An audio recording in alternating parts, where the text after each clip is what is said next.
Hi మన పామరు. పామరు నుండి 2.5 కిలోమీటర్ల దూరంలో ఉన్న శ్రీ వీరాంజనేయ స్వామివారి ఆలయ స్థలపురాణము గురించి తెలుసుకుందామా? పూర్వము పామర్రు చల్లపల్లి రహదారిలో ఉండ్రపూడి పోలవరం అడ్డరోడ్ వద్ద ఒక గురువు గ్రామస్తులను చేరతీసి రహదారి ప్రక్కన గల మర్రి చెట్టు నీడన భజన నేర్పుతూ ఉండేవారు. కాలక్రమేణా ఈ రహదారిలో ప్రయాణించిన ప్రతి వాహనం వారు ఈ మర్రి చెట్టు వద్ద కొంతసేపు ఉండి వెళ్ళేవారు. అలా ఆగి వెళ్లిన వారికి ఎటువంటి అపాయము జరగదని నమ్మకము.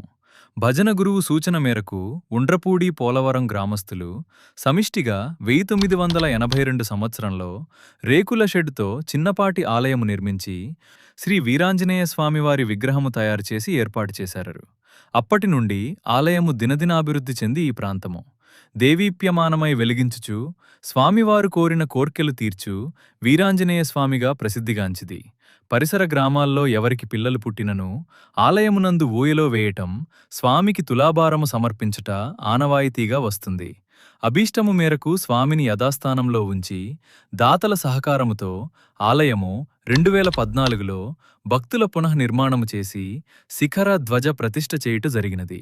మరిన్ని పామర్రు విశేషాల కోసం మన పామర్రు ఫాలో అవ్వండి.